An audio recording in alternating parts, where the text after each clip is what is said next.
Scene 6, titled The Sisters and Their Mother. In the scene, we find the fool enacting as a queen,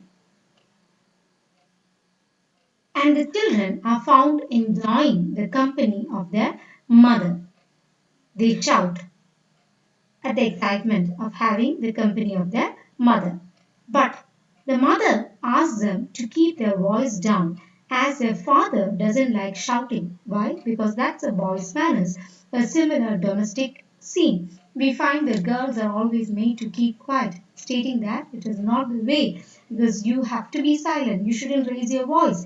And raising the voice and protesting are all meant for the boys. The same is the idea that Lear also talks about. Even the queen the queen follows the ideal set by the queen. The queen is not encouraging them to come up, but rather she also moves with the patriarchal notion, and she says that like father doesn't like shouting because that's a boy's manners. Cordelia then curiously asks if she's going to have a baby. Rather than answering the question, she retorts, you are not a boy. So every time when a question is raised, lots of questions are raised by the children, but the mother's answer or the queen's answer is you are not a boy. So that becomes a concern. Lear approaches her only, or Lear's concern. Lear bothers, or Lear wants a male heir, and unless and until she delivers a male heir, she'll have to deliver babies. And that is why every time when the children ask, are you going to have a baby? The question is, or the answer is, you're not a boy. That becomes a fault of the girls. Like they are not boys. Had they been the boys, the fate of the queen would have been different. So, this actually talks about one idea that it is a male heir that actually gives identity to a woman. In the patriarchal society, this is what a woman's place is. It gets solidified or gets accepted with the birth of a male heir. So here the queen actually complains, or rather, she's upset that the girls are not the, they are being girls and not a boy. The children raises pertinent questions about her ill health and suspects her death. But for all queries, the queen, the mother, remains silent, and finally you find her collapsing to the floor. So that is scene 6. Scene 7, titled The Nurse and the Sisters. Lear's daughters brings the three daughters suffering from parental neglect to the foreground rather than Lear. It's already been discussed that the foreground is the characters foregrounded are the daughters and not the king Lear as Shakespeare has done. Both the queen and Lear are not enacted on the stage, but kept as off-stage characters. That itself implies the role of the father and the mother in their lives, because they are not presented on stage. Had they been presented on stage, you find them having some kind of influence in their life. They become prominent in their life. But here you find they are off stage, and it is through the stories and incidents said by or recollected by the mother, the children themselves, the fool, etc., that they are actually constructing their history, their domestic history. So, you find that the stage here, in that sense, functions as a microcosmic reflection of the daughter's lives as a protagonist of this play. As the king and the queen do not appear on stage throughout the play, they do not exist as parental figures in the lives of the daughters either.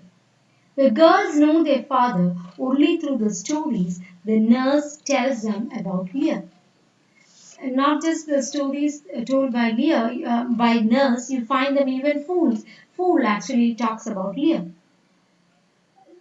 Lear is so much out of the girls' lives that the scene is set to construct an atmosphere of happy family. The children do not want to identify themselves coming from a dysfunctional family. They want to, at least give, they want to prove that they are a happy family. They are trying to get that image out. from their childhood experiences. But except for Cordelia, Regan and Gondel's recollection prove it to be a dysfunctional family. It is the youngest one, Cordelia, who always talks about a happy family. Remembering their welcoming of Lear, the scene actually is a reminiscence of how they welcomed Lear after his sporting tournament. Lear was not there. Every time he's on a tour, he will be either for war, he'll be either on a sporting tournament, etc. Lear was not there, and he comes back. Sorry, and yes, Lear was not there, and he has been out for a tournament, and then he came back. He walked over the waters to meet them. That is the outline. Lear was not there. Lear was absent, and he has come back, and then the children remembers him walking over the waters to meet them. The scene is set over a bridge.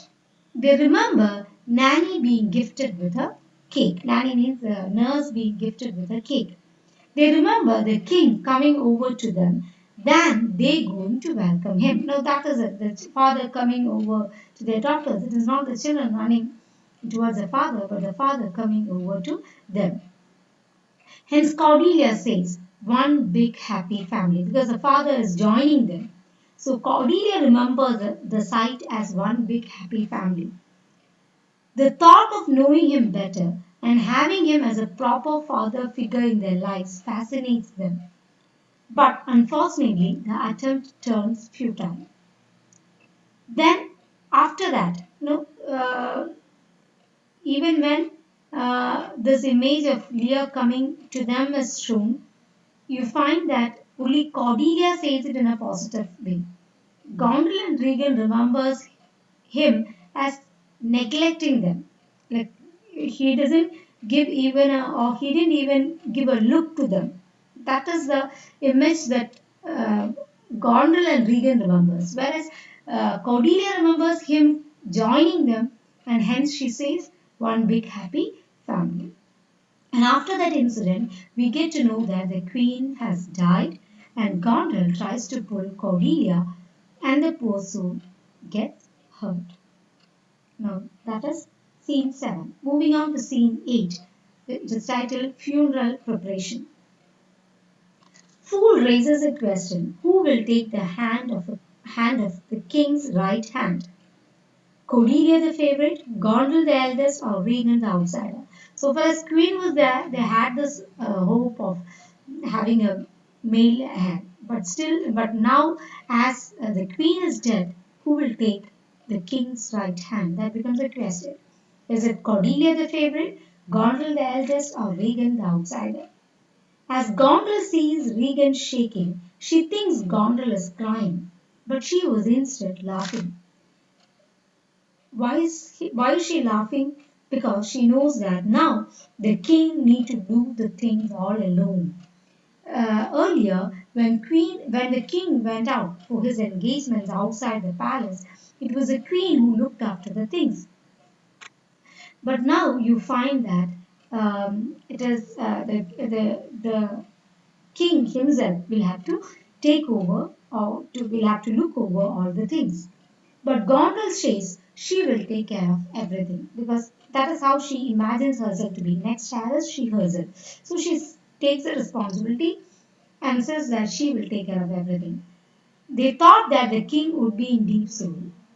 After the death of the queen, because of that loss, Gondel says that Gondel and other children, they expect the king to be in deep sorrow. But what they see on that funeral preparation was that him making sex with another woman. They suspect if he will marry her for a son. So that shows the fragmented family. Like the king is least bothered about the death of his queen. The king was, I told you, the king had approached her or lived with her only for a main hand. And on that funeral, of the queen, what the children find, especially Gondel find, is the Gondel and Regan both, but the Gondel is the one who had seen this directly, and then Regan peeps in. But Cordelia never sees this sight. So that is in scene 8. Next is scene 9. The nurse tells the story of a Pied Piper. Fool insists Nanny to tell a story. Okay, the fool insists Nanny to tell a story, and Nanny narrates the story of the Pied Piper.